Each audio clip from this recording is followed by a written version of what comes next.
Another thing that's useful is the information, Loupe info. So if you're in develop module, or if you're in the Loupe View of the library, let me just go back.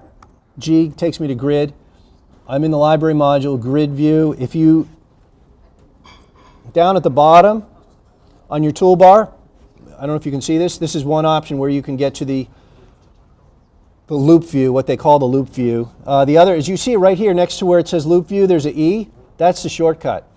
So I usually use a shortcut, so I'm in my grid view and I tap the E key and I go to Loupe View.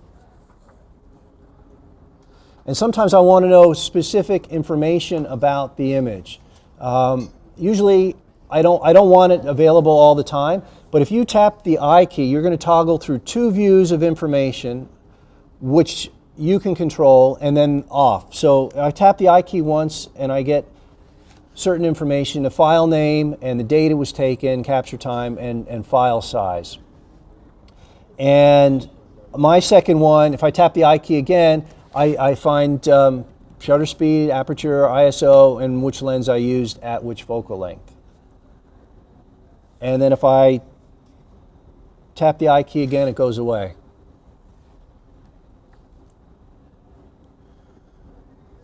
And likewise, I'm going to show you how to adjust that in a minute. If you go to the G, to go to the grid mode,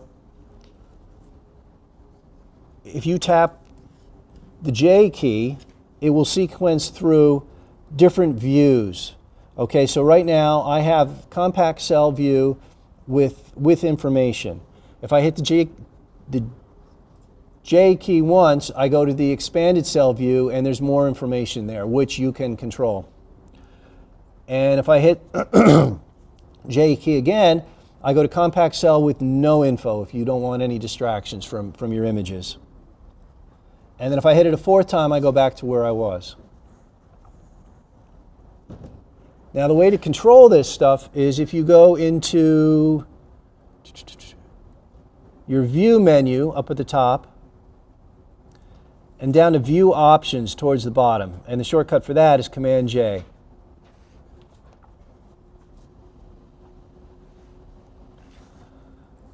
So now we're looking at library view options. And I have it on compact cells. If I change it here to expand it, it changes in the background. You can see what you're getting. What's the difference between them? You get the expanded is bigger. There's more frame around each image with more information if you want. This is something you can play with on your own. Just go through and look at the grid colors, what percentage of color you want coming through. Do you want flags on them, thumbnail badges? So if you look over here to the right, you can see these badges. That's what they call them here. That shows that it's been edited. I believe this one is cropping. There's another one for keywording. Down here is keywording.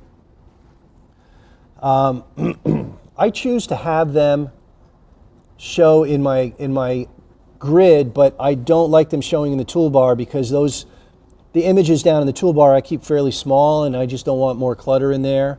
The only thing I want on my toolbar really are the star rating. That's my personal preference. So you can play with all of those. So now for example, if you're looking here,